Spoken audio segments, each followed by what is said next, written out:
오늘부터 창조절이 시작됩니다. 창조절은 매년 9월 1일부터 10월 4일까지입니다. 이 기간 동안 전 세계 22억 명의 그리스도인들이 기도와 창조 세계를 돌보는 일에 초대됩니다. 창조절은 하나의 공통된 목적을 중심으로 전 세계 그리스도교 가족들을 일치시킵니다. 사랑하는 형제자매 여러분, 오늘은 창조절 첫 번째 주일입니다. 권능과 위대하심으로 태초에 하늘과 땅과 온 우주 만물을 말씀으로 창조하신 우리 주님께서 우리를 부르십니다. 기후 위기에 직면한 지금, 기후 정의와 생태 정의의 사도로 부르시고 모든 만물을 은혜로 맞아주시며 지으신 모든 피조물에게 긍휼을 베푸시는 주님 앞에 이제 우리의 마음과 뜻을 다하여 영과 진리로 주님의 이름을 찬양하며 예배합시다. 아멘. 사도신경으로 우리의 신앙을 고백합시다. 나는 전능하신 아버지 하나님, 천지의 창조주를 믿습니다. 나는 그의 유일하신 아들, 우리 주 예수 그리스도를 믿습니다.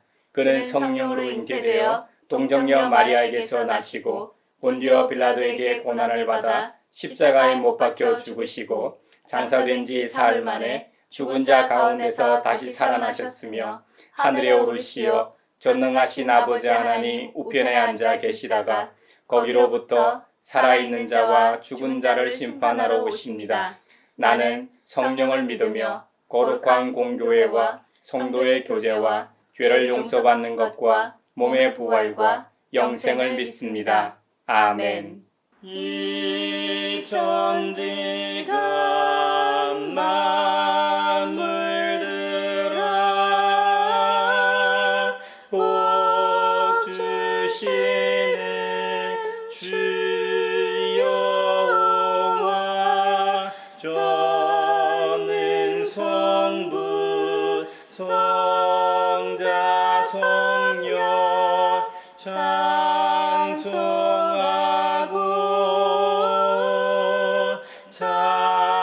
찬송하세.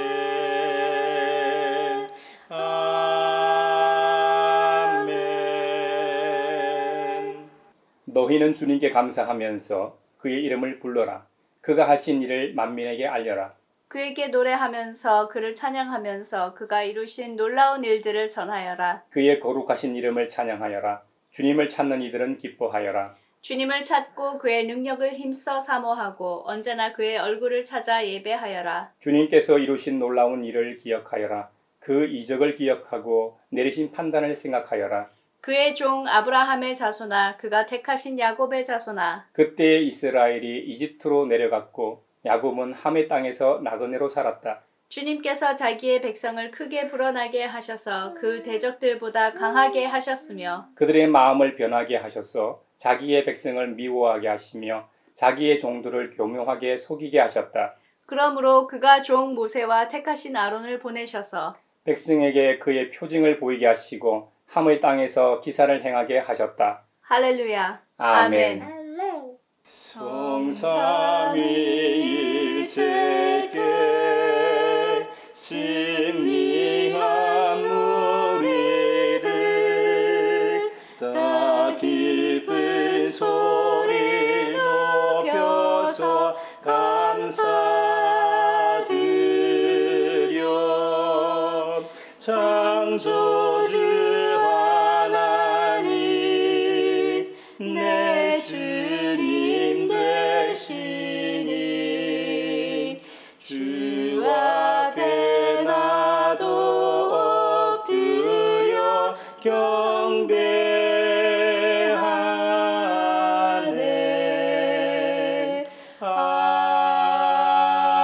아멘. 주님은 선하시며 용서하는 분이십니다.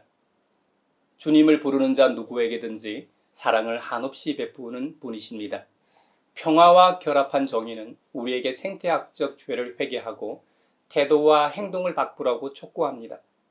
의로움은 우리가 인간 이웃과 갈등하지 말고 평화롭게 살며 모든 창조 세계와 올바른 관계를 구축할 것을 요구합니다. 우리는 모든 창조 세계를 대신하여 정의와 평화의 강에 합류하도록 초대받았고 지류가 모여 거대한 강을 형성하듯이 정의를 위한 이 더 큰 운동에 초대받았음에도 불구하고 문화 대명령의 사도로서 살지 못한 허물을 주님께 구합시다. 자비롭고 은혜롭고 노하기를 더디하시는 주님 앞에 우리 죄를 고백하오니 주님께서 저에게 은총을 베푸시는 것이 사실이면 우리의 악과 우리의 죄를 용서해 주시고 모든 불의에서 우리를 깨끗하게 해 주시고 우리를 주님의 자녀로 삼아 주시옵소서. 내 맘속을 비추시는 주님, 어둠에서 나를 지켜주소서. 내 맘속을 비추시는 주님, 당신 사랑 안에 쉬리라. 내 맘속을 비추시는 주님, 어둠에서 나를 지켜주소서. 내 맘속을 비추시는 주님, 당신 사랑 안에 쉬리라.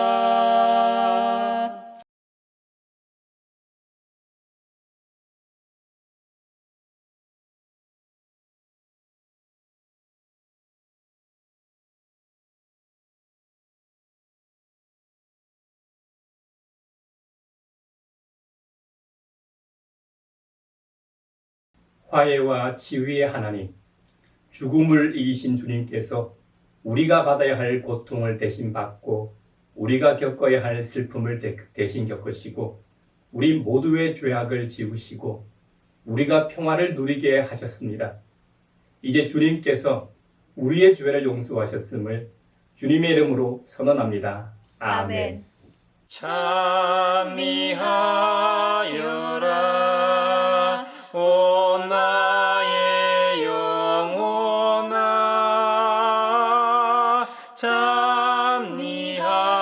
찬미하여라 거룩한 주 이름. 오늘 우리에게 주신 구약의 말씀은 출애굽기 3장 1절에서 15절입니다. 하나님의 말씀을 경청하십시오. 모세는 미디안 제사장인 그의 장인 이드로의 양떼를 치는 목자가 되었다. 그가 양떼를 몰고 광야를 지나서 하나님의 산 호렙으로 갔을 때에 거기에서 주님의 천사가 떨기 가운데서 이는 불꽃으로 그에게 나타났다. 그가 보니 떨기에 불이 붙는데도 그 떨기가 타서 없어지지 않았다. 모세는 이 놀라운 광경을 좀 더 자세히 보고 어째서 그 떨기가 불에 타지 않는지를 알아보아야 하겠다고 생각했다. 모세가 그것을 보려고 오는 것을 보고 하나님이 떨기 가운데서 모세야 모세야 하고 그를 부르셨다. 모세가 대답하였다. 예, 제가 여기에 있습니다. 하나님이 말씀하셨다. 이리로 가까이 오지 말아라. 네가 서 있는 곳은 거룩한 땅이니 너는 신을 벗어라. 하나님이 또 말씀하셨다. 나는 너의 조상의 하나님, 곧 아브라함의 하나님, 이삭의 하나님, 야곱의 하나님이다. 모세는 하나님을 뵙기가 두려워서 얼굴을 가렸다. 주님께서 다시 말씀하셨다. 나는 이집트에 있는 나의 백성이 고통받는 것을 똑똑히 보았고 또 억압 때문에 괴로워서 부르짖는 소리를 들었다. 그러므로 나는 그들의 고난을 분명히 안다. 이제 내가 내려가서 이집트 사람의 소나귀에서 그들을 구하여 이 땅으로부터 저 아름답고 넓은 땅, 젖과 꿀이 흐르는 땅, 곧 가나안 사람과 헷 사람과 아모리 사람과 브리스 사람과 히위 사람과 여부스 사람이 사는 곳으로 데려가려고 한다. 지금도 이스라엘 자손이 부르짖는 소리가 나에게 들린다. 이집트 사람들이 그들을 학대하는 것도 보인다. 이제 나는 너를 바로에게 보내어 나의 백성 이스라엘 자손을 이집트에서 이끌어내게 하겠다. 모세가 하나님께 아뢰었다. 제가 무엇이라고 감히 바로에게 가서 이스라엘 자손을 이집트에서 이끌어내겠습니까? 하나님이 대답하셨다. 내가 너와 함께 있겠다. 내가 이 백성을 이집트에서 이끌어낸 다음에 너희가 이 산 위에서 하나님을 예배하게 될 때에 그것이 바로 내가 너를 보냈다는 징표가 될 것이다. 모세가 하나님께 아뢰었다. 제가 이스라엘 자손에게 가서 너희 조상의 하나님께서 나를 너희에게 보내셨다 하고 말하면 그들이 저에게 그의 이름이 무엇이냐 하고 물을 터인데 제가 그들에게 무엇이라고 대답해야 합니까? 하나님이 모세에게 대답하셨다. 나는 곧 나다. 너는 이스라엘 자손에게 이르기를 나라고 하는 분이 너를 그들에게 보냈다고 하여라. 하나님이 다시 모세에게 말씀하셨다. 너는 이스라엘 자손에게 이르기를 여호와 너희 조상의 하나님 곧 아브라함의 하나님, 이삭의 하나님, 야곱의 하나님이 나를 너희에게 보내셨다 하여라. 이것이 영원한 나의 이름이며 이것이 바로 너희가 대대로 기억할 나의 이름이다. 성령이여 우리 성경 읽을 때 그 속에서 빛을 보게 하소서. 오늘 우리에게 주신 서신의 말씀은 로마서 12장 9절에서 21절입니다. 사랑에는 거짓이 없어야 합니다. 악한 것을 미워하고 선한 것을 굳게 잡으십시오. 형제의 사랑으로 서로 다정하게 대하며 존경하기를 서로 먼저 하십시오. 열심을 내어서 부지런히 일하며 성령으로 뜨거워진 마음을 가지고 주님을 섬기십시오. 소망을 품고 즐거워하며 환난을 당할 때에 참으며 기도를 꾸준히 하십시오. 성도들이 쓸 것을 공급하고 손님 대접하기를 힘쓰십시오. 여러분을 박해하는 사람들을 축복하십시오. 축복을 하고 저주를 하지 마십시오. 기뻐하는 사람들과 함께 기뻐하고 우는 사람들과 함께 우십시오. 서로 한 마음이 되고 교만한 마음을 품지 말고 비천한 사람들과 함께 사귀고 스스로 지혜 있는 채 하지 마십시오. 아무에게도 악을 악으로 갚지 말고 모든 사람이 선하다고 생각하는 일을 하려고 애쓰십시오. 여러분 쪽에서 할 수 있는 대로 모든 사람과 더불어 화평하게 지내십시오. 사랑하는 여러분, 여러분은 스스로 원수를 갚지 말고 그 일은 하나님의 진노하심에 맡기십시오. 성경에도 기록하기를 원수 갚는 것은 내가 할 일이니 내가 갚겠다고 주님께서 말씀하신다 하였습니다. 내 원수가 줄이거든 먹을 것을 주고 그가 목말라 하거든 마실 것을 주어라. 그렇게 하는 것은 내가 그의 머리 위에다가 숯불을 쌓는 셈이 될 것이다 하였습니다. 악에게 지지 말고 선으로 악을 이기십시오. 성령이여 우리 성경 읽을 때 그 속에서 빛을 보게 하소서. 오늘 우리에게 주시는 복음의 말씀은 마태복음서 16장 21절로 28절입니다. 주님의 말씀을 경청하십시오. 그때부터 예수께서는 자기가 반드시 예루살렘에 올라가야 하며 장로들과 대제사장들과 율법학자들에게 많은 고난을 받고 죽임을 당해야 하며 사흘째 되는 날에 살아나야 한다는 것을 제자들에게 밝히기 시작하셨다. 이에 베드로가 예수를 따로 붙들고 주님, 안 됩니다. 절대로 이런 일이 주님께 일어나서는 안 됩니다 하고 말하면서 예수님께 대들었다. 그러나 예수께서는 돌아서서 베드로에게 말씀하셨다. 사탄아, 내 뒤로 물러가라. 너는 나에게 걸림돌이다. 너는 하나님의 일을 생각하지 않고 사람의 일만 생각하는구나. 그때 예수께서는 제자들에게 말씀하셨다. 누구든지 나를 따라오려거든 자기를 부인하고 제 십자가를 지고 나를 따라오너라. 누구든지 자기 목숨을 구하고자 하는 사람은 잃을 것이요 나 때문에 자기 목숨을 잃는 사람은 찾을 것이다. 사람이 온 세상을 얻고도 제 목숨을 잃으면 무슨 이득이 있겠느냐? 또 사람이 제 목숨을 되찾는 대가로 무엇을 내놓겠느냐?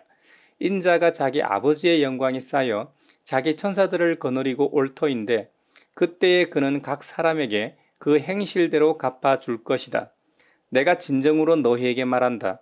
여기에 서 있는 사람들 가운데는 죽음을 맛보지 않고 살아서 인자가 자기 왕권을 차지하고 오는 것을 볼 사람들도 있다.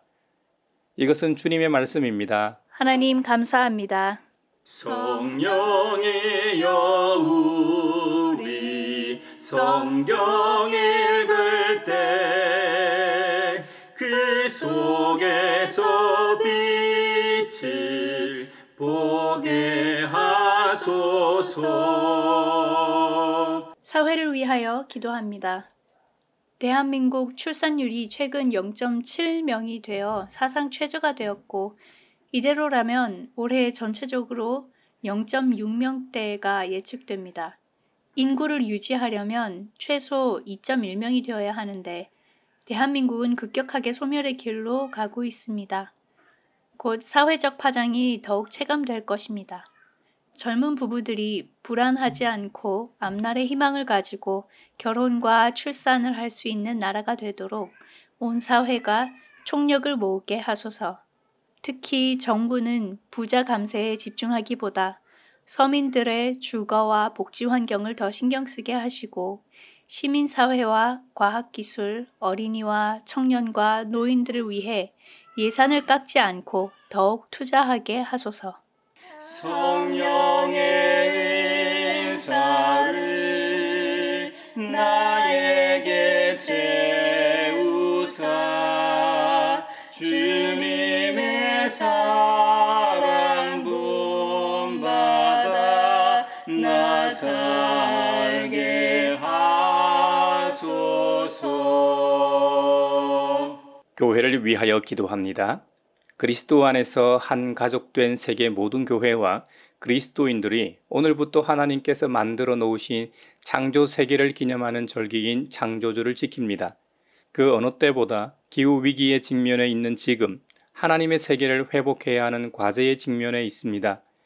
피조 세계를 포함한 우리의 세상이 상호 연결되어 있으면서도 상호 의존하는 공동체임을 깨닫게 하시고 세계 모든 믿음의 형제자매들이 연대하고 연합하여 생명을 회복하고 창조 세계를 회복하는 일에 앞장서게 하시고 녹색 교회를 지향하게 하소서.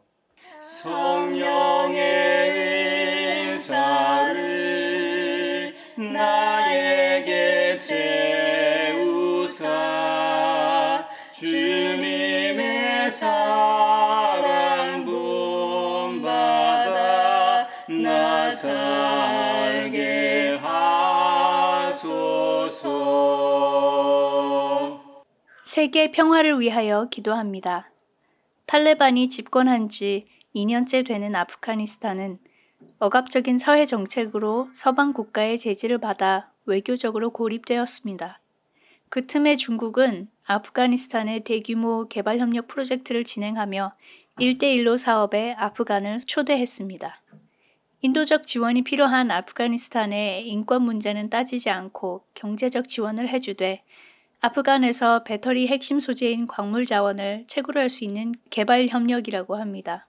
문제는 중국의 경제 지원이 아프간 서민들에게 얼마나 넓게 분배되어 국가 전체적으로 개발이 될 수 있을지, 또는 탈레반 정권이 경제 성장을 위해 얼마나 사회 문화적 개혁을 할지는 아무도 모릅니다. 우려되는 점들이 많은 가운데 아프간 중국 간의 개발 협력 프로젝트를 막을 수 없다면 아프가니스탄의 서민들과 특히 여성들의 삶이 나아지고 자유로워지는 계기가 되도록 인도하소서.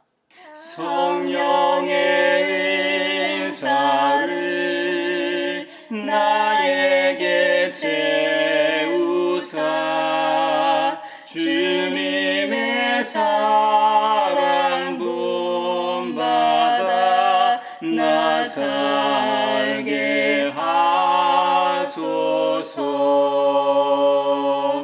사랑하는 형제자매 여러분, 여러분은 이스라엘 민족의 출애굽 이야기를 잘 알고 계실 겁니다. 히브리 노예 출신의 이집트 왕자가 하나님의 명을 받고 이집트 제국에서 노예 생활을 하고 있는 동포들을 파라오에 당당히 맞서 이집트 제국에서 이끌고 나온 이야기이지요. 모세는 파라오의 딸의 양자인 이집트 왕자 신분이었지만 그는 출생이 히브리 노예의 아들이었습니다. 처음에는 몰랐으나 자라면서 이집트 황족과는 다른 피부와 생김새를 가졌다는 것을 알게 되었습니다.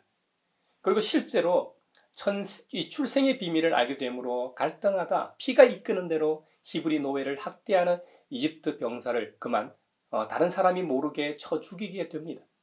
하지만 아무도 모르게 살인을 했다고 생각했는데 그게 아니었죠. 같은 동족 두 사람이 서로 싸우길래 말렸더니 싸우던 사람이 되려 말하기를 누가 당신을 우리의 지도자와 재판관으로 세웠단 말입니까? 당신이 이집트 사람을 죽이더니 이제는 나도 죽일 작정입니까? 하는 말을 듣게 됩니다. 모세는 자신이 이집트 사람을 죽인 일이 이 탈로 날까봐 겁이 나고 두려웠습니다. 그래서 모세는 미디안 광야로 도망쳤습니다.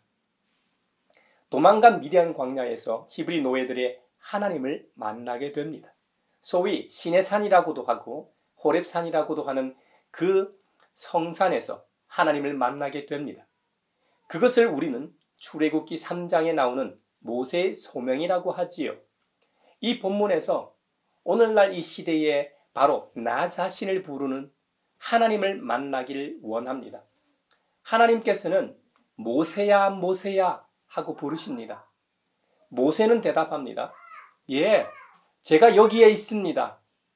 하나님께서는 모세에게 먼저 말씀하십니다. 이리로 가까이 오지 말아라. 네가 서 있는 곳은 거룩한 땅이니 너는 신을 벗어라. 우리는 어디를 갈 때든지 반드시 신발을 신고 갑니다. 특히 일하러 갈 때는 신발의 종류는 달라도 반드시 신발을 신고 출근합니다. 경제적 활동을 할 때는 신발을 신고 나갑니다. 물론 일하는 업종에 따라서는 신을 벗고 하는 직업도 있긴 하지만 대부분은 신발을 신고 생활을 합니다. 신을 벗고 하는 업종도 집에서 일터로 갈 때는 반드시 신발을 신죠. 그런 의미에서 저는 모세에게 신을 벗으라고 하신 말씀을 이렇게 적용하고 싶습니다. 우리의 욕망을 내려놓으라고 말입니다. 오늘날 기후 위기가 왜 닥쳤습니까? 우리의 끝없는 욕심 때문입니다. 이 시대에 우리 사회에서 끝없는 욕심이 무엇일까요? 바로 돈입니다.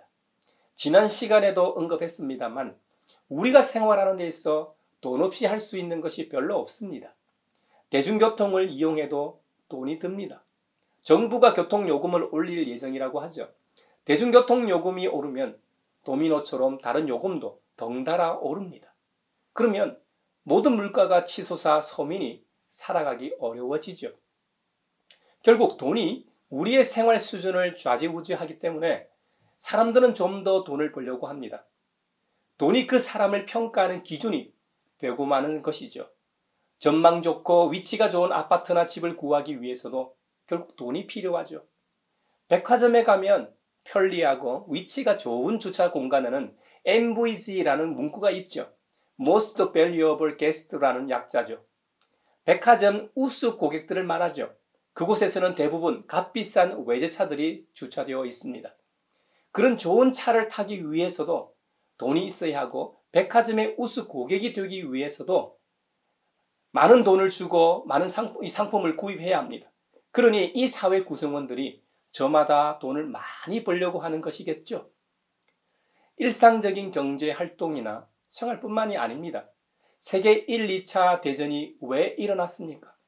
세계 1차 대전의 경우 세르비아 국적의 젊은이가 오스트리아 헝가리 황태자 부부를 사라예보에서 살해한 이유가 그 원인이라고 말하죠. 물론 그 사건이 기름을 부은 것은 맞지만 직접적인 이유는 아닙니다. 비슷한 시기에 동북아에서도 그와 같은 일이 있었습니다. 조선의 한 젊은이가 일본 제국의 초대 총리인 이토 히로부미를 하얼빈에서 살해했습니다. 하지만 세계대전이나 동북아의 여러 나라가 참전하는 국제전쟁이 발생하진 않았습니다. 세르비아 청년 가브릴로 프린치프가 오스트리아 헝가리 제국의 황태자 부부를 살해하는 이유는 안중근의 이유와 같습니다. 일본 제국이 조선을 강제 병합한 것처럼 오스트리아 헝가리 제국이 세르비아계 주민이 절반 이상 차지하는 보스니아 헤르체고비나를 강제 합병했기 때문입니다. 그래서 세르비아 사람들에게는 프린치프는 안중근처럼 민족 영웅이었습니다. 동일한 사건임에도 불구하고 안중근의 의거는 세계대전으로 발전하지 않았는데 비해 프린치프의 의거는 세계대전으로 발전했습니다. 사라예보 사건과는 아무 관련 없는 국가와 민족들이 전쟁에 뛰어들거나 휘말린 것을 보면 결국 돈과 관련이 있습니다. 제1차 세계대전이 있을 당시 제국주의가 득세했고 그 제국주의는 산업혁명을 통한 자본주의 발전과 맞물려 있었습니다. 엄청난 자본을 축적한 거대 기업들이 출현했습니다. 그 기업들이 생산한 상품을 국내 시장에서는 다 소비할 수 없었습니다. 그뿐만 아니라 대량 생산을 뒷받침해줄 원자재나 원료가 필요했습니다. 그 많은 것을 충족할 수 있는 것이 식민지 정책이었습니다. 더 넓은 시장과 더 값싸고 풍부한 원료가 필요했다는 말입니다. 서구 유럽들이 왜 그리 많은 식민지가 있었습니까? 영국은 인도, 이집트, 홍콩, 캐나다, 호주, 뉴질랜드, 남아프리카에까지 차지했습니다. 프랑스도 베트남도 인도 차이나 반도와 알제리 등 이 북아프리카를 선점했습니다.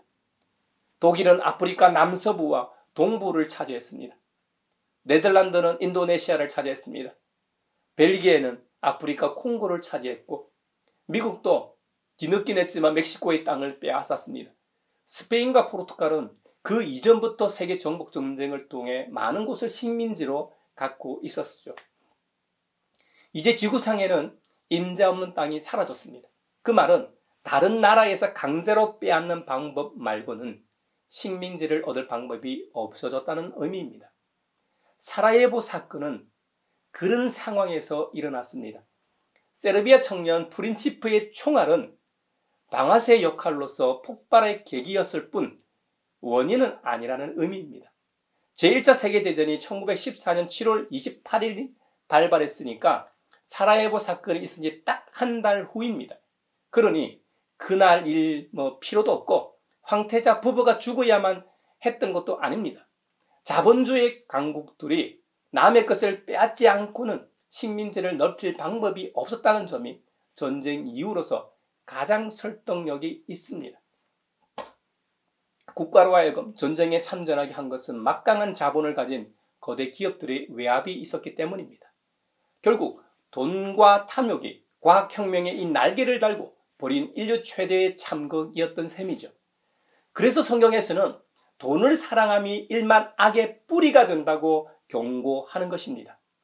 심지어 탐욕은 우상숭배라고까지 말씀하셨습니다. 여러분도 잘 아시다시피 우상숭배는 하나님께서 인류에게 최초로 주신 모세의 율법 중에서도 가장 핵심되는 내용입니다.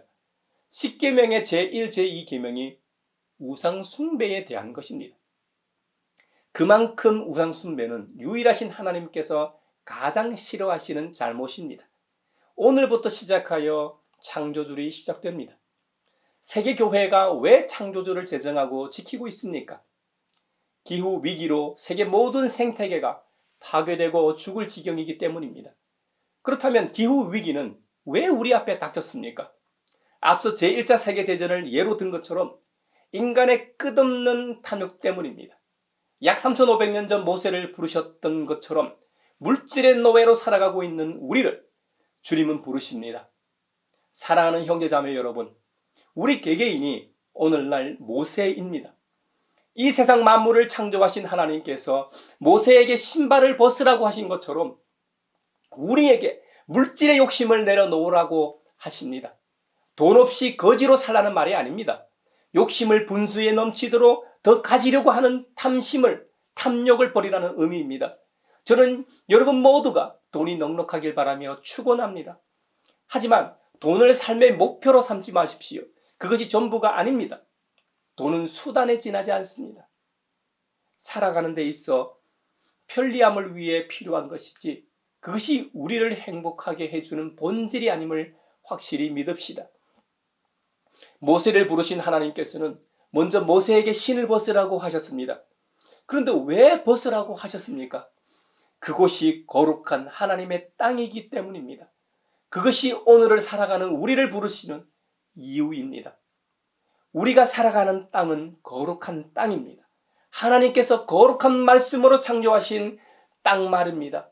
우리가 경제 활동도 하고 여가 생활도 하고 여행도 가고 취미 생활도 하고 함께 모여 예배도 드리고 찬양도 하고 뭔가 의미 있는 일을 하는 모든 행위는 땅 위에서 일어나는 일들입니다. 삶의 모든 행위가 일어나는 곳이 거룩한 땅이라고 하나님께서는 정의하고 계십니다. 기후 위기에 직면해 있는 이 시점에 교회는 왜 기후 정의를 외쳐야 하는가? 하나님께서 오래전부터 거룩한 땅이라고 정의하고 선포하셨기 때문입니다. 그러므로 우리 그리스도인들도 우리가 살아가는 땅을 거룩하게 여기고 나의 욕심을 위해 이 땅을 밟고 다녀서는 안 되겠습니다. 나의 만족과 유익을 위해 밟고 다니거나 서 있어서는 안 됩니다. 1차 세계대전을 비롯하여 모든 분쟁이 자신들이 서 있는 땅이 거룩한 땅, 하나님의 소유라고 생각한다면 절대로 일어나지 않을 일들이었습니다. 하지만 그 땅이 하나님의 소유가 아니라 자신들이 빼앗아 식민지로 삼아도 된다고 생각했기 때문에 벌어진 것이죠. 그러니 하늘이 노하고 땅이 노한 결과가 우리에게 닥친 기후 위기입니다. 정말 많은 목소리들이 기후 위기의 심각성을 말하고 경고하지만 그럼에도 불구하고 물질 만능주의에 물들고 오염된 거대 기업과 정부들은 그런 목소리에 신용만 하지 정말 기후 위기를 위한 정책을 제대로 수립하거나 행동하지 않고 있습니다. 그 결과가 일본의 후쿠시마 오염수 방류입니다. 그것이 우리의 먹거리에 크게 문제를 일으키지 않는다고 해도 결국 자연 생태계에는 영향을 줄 수밖에 없는데도 말입니다. 국제적 이해 관계와 외교 문제로 인해 오히려 지지하는 정부들과 기업들이 많습니다. 일본의 방사능 오염수 방류는 이제 시작에 불과할 겁니다. 앞으로 길을 터놓았기 때문에 더 많은 나라에서 더 많은 기업들이 죄의식 없이 그런 일들을 자행하고 저지를 겁니다. 그러니 우리 그리스도인들만이라도 우리가 살아가고 있는 땅이 거룩한 땅, 하나님의 소유임을 자각하고 일상생활에서 실천해야 하겠습니다. 우리의 작은 실천이 선한 영향력이 되어 시민사회를 움직이고 결국 정부를 움직이고 소비자들의 입맛에 맞게 거대 기업들도 움직이게 할 것을 믿으며 친환경적인 생활을 하도록 합시다. 모세가 하나님께 묻기를 제가 무엇이라고 감히 바로에게 가서 이스라엘 자손을 이집트에서 이끌어내겠습니까? 하고 질문했을 때 하나님께서 말씀하셨습니다. 내가 너와 함께 있겠다. 네가 이 백성을 이집트에서 이끌어낸 다음에 너희가 이 산에서 하나님을 예배하게 될 때에 그것이 바로 내가 너를 보냈다는 징표가 될 것이다 라고 말씀하셨습니다. 여러분, 우리의 예배 드림이 그 증거가 된다는 겁니다. 우리가 매주일 함께 모여 드리는 예배야말로 우리의 믿음의 증거라는 것이죠. 물론 개인적으로 드리는 예배도 중요합니다. 그곳에도 하나님께서 임재하십니다. 그곳에도 은혜가 있습니다. 하지만 예수님을 나의 주, 나의 하나님, 살아계신 하나님의 아들, 유일한 우리의 구원자로 믿고 고백하는 이들이 함께 모여 예배하는 자리는 그 무엇과도 바꿀 수 없는 은총의 자리입니다. 공동체의 공예배가 하나님께서 우리와 함께 하신다는 증거입니다. 우리가 현장에서 드리는 예배를 통해 더 큰 감동과 감격, 은혜를 체험하는 이유가 바로 여기에 있습니다. 로마서 12장에는 그리스도인들의 생활 규범이 기록되어 있습니다. 그곳에 보면 서로 한 마음이 되고 교만한 마음을 품지 말고 빛의 난 사람들과 함께 사귀라고 하십니다. 박해하는 사람을 축복하고 악을 악으로 갚지 말라고 하십니다.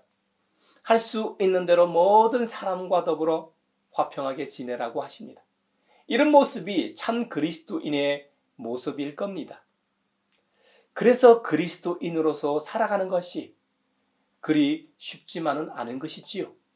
그렇기 때문에 우리는 매일매일 성경을 읽음으로써 주님의 마음을 되새겨야 합니다. 주님의 말씀대로 살기 위해 기도하고 성령 충만함으로 행해야 합니다. 우리 힘만으로는 도저히 할 수 없습니다. 성령 하나님께서 함께 하심으로 로마서 12장에 나오는 그리스도인의 생활 규범대로 우리 모두가 살아갈 수 있기를 바라며 축원합니다. 그 규범 중에서도 오늘 우리가 좀 더 생각해야 할 것은 사랑에는 거짓이 없어야 한다는 말입니다. 그리고 악한 것을 미워하고 선한 것을 굳게 잡으라고 하십니다. 그리고 서로 다정하게 대하며 존경하기를 서로 먼저 하라고 하십니다. 여러분, 그리스도인으로서 우리의 사랑이 거짓이 없어야 합니다. 하나님의 사랑은 거짓이 없었습니다. 우리를 사랑하시는 그 사랑은 자신의 독생자를 주시기까지 하신 사랑입니다. 아버지 하나님의 사랑을 닮은 아들의 사랑 역시 죽기까지 사랑하신 사랑, 우리 대신에 십자가에서 죽으신 사랑입니다. 그렇다면 주님을 닮은 그분의 자녀가 되는 우리의 사랑도 거짓이 없어야 합니다. 우리가 형제 자매를 사랑하고 시민사회의 구성원으로서 우리가 잘 아는 사람은 물론이거니와 우리가 생활하면서 만나는 모든 사람에게 친절하고 다정하게 대해야 합니다. 그리고 무엇보다도 말 못하는 자연생태계의 환경에 대한 우리의 사랑 역시 거짓이 없어야 합니다. 말로는 사랑한다고 하고 자연 보호를 하고 친환경적으로 생활해야 한다고 말하지만 실생활에서는 전혀 다른 모습으로 살아간다면 그들에 대한 우리의 사랑은 거짓일 겁니다. 그러니 생태계 환경의 모든 지체들에게 대한 우리의 자세와 실생활이 참 사랑의 모습이길 바랍니다. 그럴 때 아모스 예언자가 외쳤던 공의가 물처럼 흐르고 정의가 마르지 않는 강처럼 흐르는 은혜와 역사가 이 시대에 있으리라 믿습니다. 그래서 우리는 생명을 존중하고 정의와 평화의 강에 합류하고 기후 정의와 생태 정의를 받아들여야 합니다. 생물 다양성의 상실로 가장 큰 영향을 받는 것은 다름 아닌 우리 인간입니다. 창조주 하나님께서는 창조의 순서에 따라 모든 것을 다 만드시고 우리 인간을 창조하셨죠. 그 이유가 무엇일까요? 다른 피조물보다도 우리 인간이 가장 환경의 영향을 많이 받는 존재이기 때문이지요. 우리는 대기가 없으면 숨을 쉴 수 없는 존재들입니다. 우리는 우리가 밟고 다니는 땅이 없으면 살아갈 수 없는 존재들입니다. 우리는 물이 없으면 며칠 견디지 못하고 죽는 존재들입니다. 그러므로 그 누구보다도 자연을 보호하고 더불어 살아가야 하는 존재들입니다. 기후위기에 직면한 이때 기후정의와 생태정의에 반하는 기업이나 정부에 대해서는 단호히 그 악한 행위를 미워하고 견제하고 지적하고 선한 시대 정신을 굳게 잡는 우리 모두가 되길 축원합니다. 우리 주님은 자신을 내어 놓으심으로 부활이 있게 하셨습니다. 십자가의 죽으심이야말로 부활의 영광으로 가는 지름길입니다. 아니, 오직 유일한 길입니다. 예수님께서는 12사도에게 말씀하신 것처럼 우리에게도 말씀하십니다. 누구든지 나를 따라오려거든 자기를 부인하고 제 십자가를 지고 나를 따라오너라. 누구든지 자기 목숨을 구하고자 하는 사람은 잃을 것이요 나 때문에 자기 목숨을 잃는 사람은 찾을 것이다. 할렐루야. 여러분, 주님께서는 계속 말씀하십니다. 사람이 온 세상을 얻고도 제 목숨을 잃으면 무슨 이득이 있겠느냐? 또 사람이 제 목숨을 되찾는 대가로 무엇을 내놓겠느냐? 지금은 생태적 비상 상태입니다. 탄소 배출량을 줄여야 합니다. 지속적인 탄소 배출은 잘 먹고 사는 나라들보다 최빈국에 거주하는 취약한 사람들에게 더 큰 피해를 줍니다. 세계 인구의 5%를 차지하는 토착민들은 세계에 남아있는 생물 다양성의 80%를 보호하고 있습니다. 지금 우리는 화석연료와 폭력, 전쟁 사이의 연관성을 그 어느 때보다도 더 잘 알고 있습니다. 화석연료를 넣고 전쟁을 벌이는 대신 태양과 바람 등 하나님께서 주신 선물로 필요한 에너지를 생산하는 세상으로 바꾸어 가야 합니다. 하늘 시민이자 이 시대의 시민사회의 구성원으로서 자기를 부인하고 주님을 따른다는 의미는 기후정의와 생태정의에 동참하는 것입니다. 물질 만능주의에 찌든 삶의 태도와 행동의 변화를 통해 생태 환경 정화에 참여하고 나무를 심고 탄소 발자국을 줄임으로써 정말 절망 대신 희망을 만드는 것입니다. 사랑하는 형제자매 여러분, 오늘부터 시작되는 창조 절기를 기점으로 정의와 평화의 강이 우리의 삶의 영역 가운데 흘러 인간과 인간, 인간과 자연이 서로 존중하고 창조 섭리와 창조 질서에 상호 연결되고 상호 의존하여 참된 평화를 누리길 축원합니다. 3500년 전 히브리 노예로 살던 이스라엘 사람들을 구원하기 위해 모세를 부르셨던 주님께서 오늘 이 시간 피조세계의 탄식과 울부짖음에 우리를 메신저로 부르십니다. 그 거룩한 부르심에 예, 제가 여기 있습니다 하고 대답하는 우리 모두가 되길 바라며 우리 모두가 이 시대의 모세가 되길 축원합니다.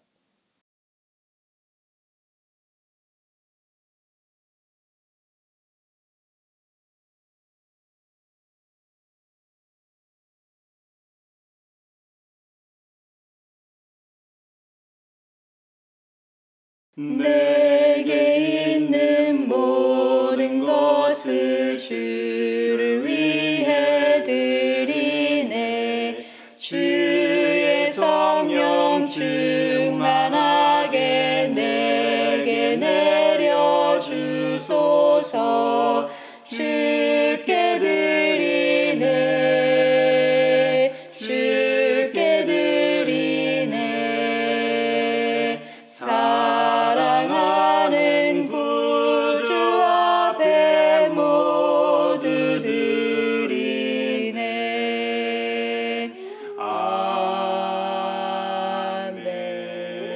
아멘.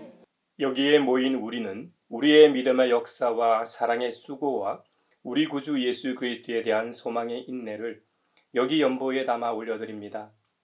주님께서 말씀하신 대로 인색함으로나 억지로 하지 않고 주님은 살아계신 하나님의 아들 그리스도이심을 믿고 고백하는 공동체의 일원으로서 교회 내에서 생활하며 또한 이 사회의 시민으로 살아가게 하심에 감사하여 각각 그 마음에 정한 대로 즐거운 마음으로 바치오니 향기로운 예물이 되게 하소서. 은혜의 주님, 우리의 정성을 어여삐 여기시어 주님께서 베푸신 은혜에 비하면 보잘것없지만 말씀하신 대로 미리 구별하여 드리오니 기쁘게 받으시옵소서. 우리의 가진 것이 비록 적어도 바치는 기쁨은 더 커지고 비록 버는 것이 적어도 나누는 즐거움은 더욱 넘쳐 우리 믿음의 소문이 각처에 퍼지게 하소서. 우리 주님 예수 그리스도의 이름으로 감사하며 기도하옵나이다. 아멘. 구원자 주 예수 하나님의 아들 귀하신 어린 양 메시아 거룩하신 하나님 하나님 감사해 독생자 주시고 또 성령님 보내사 주의 일을 이루시네. 예수 나의 구주 놀라운 그 일을 귀하신 어린 양 메시아 죄인 위해 죽으셨네. 오 하나님 감사해 독생자 주시고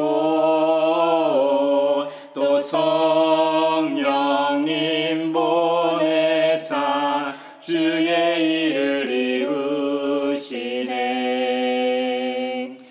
영광 중에 설 때 주 얼굴 배웠고 왕 되신 주 그곳에서 영원토록 섬기리. 오 하나님 감사해 독생자 주 성령님 보내사 주의 일을 이루시네. 서로 평화 인사를 나누겠습니다. 주님의 평화를 빕니다. 빕니다. 주님의 평화를 빈다 얘들아. 주님의 평화가 여러분과 함께 하시기를 바랍니다. 이제 축도하겠습니다. 창조의 춤을 주시는 하나님, 아름다운 백합을 꽃피우게 하시는 하나님, 혼돈을 질서로 바꾸시는 하나님, 창조 질서 안에서 하나님의 영광을 성찰하고 우리의 삶과 교회를 변화시키시는 하나님께서 여러분에게 복의 복을 내려주셔서 언제 어디서나 여러분을 지키시기를 원하며 주님께서 그분의 인자한 얼굴을 여러분에게 비추사 필요에 따라 물질과 건강과 은혜 베푸시기를 원하며 주님께서 여러분이 하는 일과 가정과 자녀들과 함께 하시길 원하며 주님의 몸된 하나의 거룩하고 보편적인 사도적인 모든 교회와 우크라이나 전쟁 종식과 한반도 평화 통일과 함께 하시길 원하며 오늘 말씀처럼 기후 위기에 직면한 이 시대에 하늘 시민이자 이 사회 구성원으로서 기후 정의와 생태 정의에 앞장서서 공의가 물처럼 정의가 마르지 않는 강처럼 흐르게 하고자 세상으로 나아가는 사람들 위에 평강 주시기를 성부와 성자와 성령의 이름으로 축원하옵나이다. 아멘. 아멘.